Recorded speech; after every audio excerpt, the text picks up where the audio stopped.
This is a translation I'm working on right now.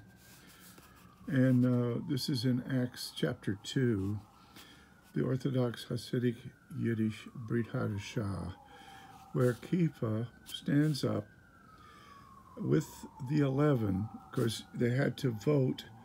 They used a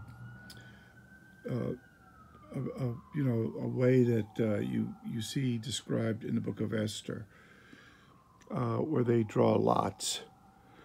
This is something that has to do with Purim, but it's also to know the will of God. They have two men. They were both eyewitnesses of the resurrection of Moshiach ben David.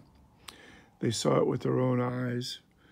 They also were eyewitnesses of the entire ministry, 3.5 years or whatever, from the time of the Getoivel in der Mikveh of Yohanan, the Kohen Navi, in the Midbar at the Jordan. From that time until the very end, the 12th apostle, the Shaliach, had to be an eyewitness of not just the Rabbi Melech HaMashiach, but the Tehiyas HaMasim of the Rabbi Melech HaMashiach. Now, if you have so-called Shaliachim in Brooklyn, and there's no Tehiyas HaMashiach, then they aren't real Shaliachim, because that's part of the criteria. So one of the two candidates was chosen, and they stood up. The 11, while Kepha was preaching, they were standing behind him as eyewitnesses. This was not done in a corner. This is not some person's hallucination.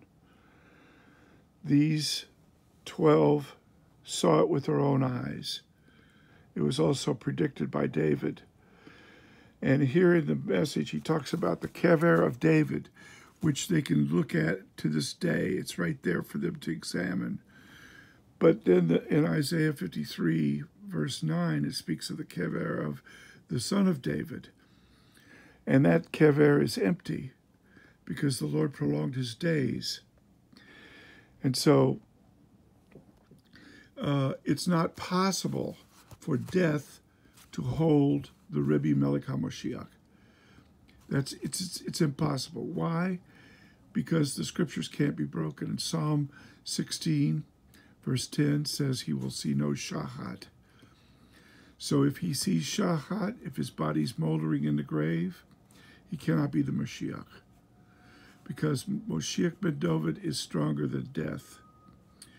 He has to be, or he can't redeem us from death. And so this is the part that I'm translating today. And it has to do with the 3,000 that came to faith the very first time the Besuras HaGeolah was preached. And these 3,000 are the Meshihistim. And so we're talking about the Meshihistim and the Rabbi Melech HaMoshiach, the true Meshihistim, and the true Rabbi Melech HaMoshiach, and the true Tehiyas HaMasim of the Rabbi Melech HaMoshiach.